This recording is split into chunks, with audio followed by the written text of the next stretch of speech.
23 പേരുടെ ജീവനെടുത്ത മദ്യദുരന്തത്തിന് ശേഷവും കുവൈറ്റിൽ മദ്യവിൽപ്പന നടക്കുന്നതായി റിപ്പോർട്ട്. മലയാളികൾ താമസിക്കുന്ന ജലീബ് അൽ ഷുവൈഖ് മേഖലയിൽ നടത്തിയ പരിശോധനയിൽ വൻതോതിൽ വ്യാജമദ്യം പിടികൂടി. വാഹനം ഉപേക്ഷിച്ച് ഓടി രക്ഷപ്പെട്ട പ്രതികൾക്കായി പോലീസ് അന്വേഷണം ശക്തമാക്കി.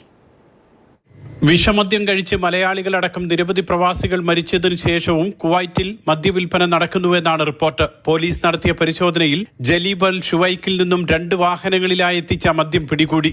ഒരു സ്കൂളിനോട് ചേർന്ന് നിർത്തിയിട്ടവയായിരുന്നു വാഹനങ്ങൾ. പോലീസ് എത്തിയപ്പോൾ വാഹനങ്ങളിലെ ഡ്രൈവർമാർ ഓടി രക്ഷപ്പെട്ടു. സംശയാസ്പദമായ സാഹചര്യത്തിൽ വാഹനം പാർക്ക് ചെയ്തിരുന്നത് ശ്രദ്ധയിൽപ്പെട്ടതിനെ തുടർന്നായിരുന്നു പോലീസ് പരിശോധന. വാഹനത്തിൽ നിന്ന് 109 കുപ്പി വിദേശ മദ്യം കണ്ടെടുത്തു. ജനറൽ ട്രാഫിക് ഡിപ്പാർട്ട്മെന്റ് നടത്തിയ അന്വേഷണത്തിൽ കാറിന്റെ ഉടമയെ തിരിച്ചറിഞ്ഞിട്ടുണ്ട്.